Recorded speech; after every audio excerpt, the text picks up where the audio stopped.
R V station road ಏನಿದೆ, Jayanagar R V station ಏನಿದೆ, metro ಇದೆ, ಇಲ್ಲಿ ಗ್ರೀನ್ ಬೆಲ್ಟ್ ಅಂದರೆ ಆ್ಯಕ್ಚುಲಿ ಸಿ ಡಿ ಪಿನಲ್ಲಿ ಗ್ರೀನ್ ಬೆಲ್ಟ್ ಇದೆ.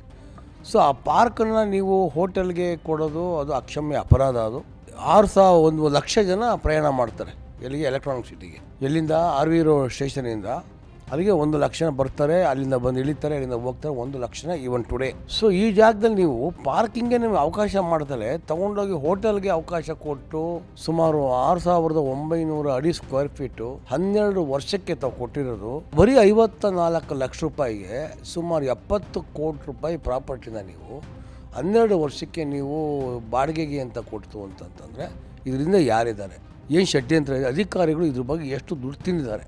ಎರಡನೇದು ಯಾತಕ್ಕೆ ಕೊಡಬೇಕು, ಈಗ ಆ ದೃಷ್ಟಿಯಿಂದ ಪಾರ್ಕಿಂಗ್ ಆಗಿ ಉಳಿಬೇಕು.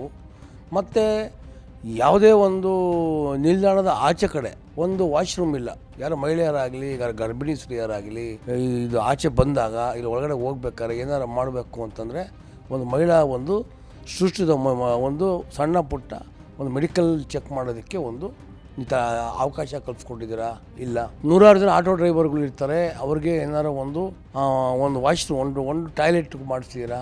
ಅದೂ ಮಾಡಿಸಿಲ್ಲ ನೀವು. ಪಾರ್ಕಿಂಗು ಸರಿಯಾಗಿ ಮಾಡಿದಾರೆ, ಅಕ್ಕಪಕ್ಕದ ಮನೆ ಎದುರುಗಡೆ ಮನೆಯಲ್ಲಿ ಅಕ್ಕಪಕ್ಕ ಮನೇಲಿ ನೀವು ಬಾತ್ರೂಮು ಮನೆ ಹೋಗಿ ಟಾಯ್ಲೆಟ್ ಆಗ್ಬಿಟ್ಟಿದೆ. ಈ ಪರಿಸ್ಥಿತಿ ಇರಬೇಕಾದ್ರೆ ಬರೀ ನಿಮಗೆ ಹಣ ಮಾಡದೆ ಮೆಟ್ರೋಗೆ ಅವಕಾಶ ಅಂತಂತಂದರೆ ಸಾರ್ವಜನಿಕರನ್ನ ಯಾರು ಗಮನಿಸೋದು? ಈ ದೃಷ್ಟಿಯಿಂದ ಆರ್ ವಿ ರೋಡ್ ಏನಿದೆ 2 ಕಡೆ ನೀವು ಕಮರ್ಷಿಯಲ್ ಕೊಟ್ಟಿದ್ದೀರಿ ಅಂತಂದರೆ ಇಲ್ಲೆಲ್ಲ ನಿಯಮ ಗಾಳಿ ತೂರಿದ್ದಾರೆ.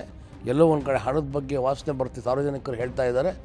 ಮಾನ್ಯ ಲೋಕಾಯುಕ್ತರಿಗೆ ನಾವು ಕಂಪ್ಲೇಂಟನ್ನು ಎಲ್ಲ ಅಸೋಸಿಯೇಷನವರು ಪ್ರಮುಖವಾಗಿ ಕಂಪ್ಲೇಂಟನ್ನು ನನ್ನ ಹೆಸರಲ್ಲಿ ನಾವು ದೂರನ್ನು ಕೊಟ್ಟಿದ್ದಾರೆ. ಸೊ ನಮ್ಮ ಉದ್ದೇಶ ಏನಂತಂತಂದರೆ ಇದರಲ್ಲಿ ಸನ್ಮಾನ್ಯ BMRC MD, ಎರಡನೇದು ಮಹೇಶ್ವರ ಅವರು, ಸೌತ್ ಕಮಿಷನರು, ಮೆಟ್ರೋ ಇಲಾಖೆಯ ಎಲ್ಲ ಅಧಿಕಾರಿಗಳ ಮೇಲೆ ನಾವು ಇವತ್ತು ಕಂಪ್ಲೇಂಟ್ ದೂರನ್ನು ದಾಖಲೆಯನ್ನು ಮಾಡಿದ್ದೀವಿ. ದಯಮಾಡಿ ಬೆಂಗಳೂರಿನಲ್ಲಿ ಯಾವುದೇ ಕಾರಣಕ್ಕೂ ನೀವು ಹೋಟೆಲ್ಗಳನ್ನ ನೀವು ನಿಯಮ ಬಾಹಿರವಾಗಿ ಕೊಡಬಾರ್ದು. ಪಾರ್ಕಿಂಗ್ ಅವಕಾಶ ಮಾಡಿಕೊಡ್ಬೇಕು, ಪಬ್ಲಿಕ್ ಟಾಯ್ಲೆಟ್ಗೆ ಅವಕಾಶ ಮಾಡಿಕೊಡ್ಬೇಕು ಆಚೆ ಕಡೆ ಅಂತ ನಾವು ಮನವಿ ಮಾಡ್ಕೊಳ್ತಾ ಇದ್ದೀವಿ ಮೇಡಮ್. ಅವ್ರಿನ್ನೂ ಏನೋ ಮಾಡೇ ಇಲ್ಲ ಅಂದರೆ ಮತ್ತೆ ಪಬ್ಲಿಕ್ ಲಿಟಿಗೇಷನ್ಗೆ ನಾವು ಅಪ್ಲೈ ಮಾಡ್ತಾಯಿದ್ದೀವಿ. ಈ ವಾರದಲ್ಲಿ ನಾವು ಅವ್ರನ್ನೂ ಪಾರ್ಟಿ ಮಾಡಿ ನಾವು ಹೈಕೋರ್ಟ್ಗೆ ಹೋಗ್ತೇವೆ.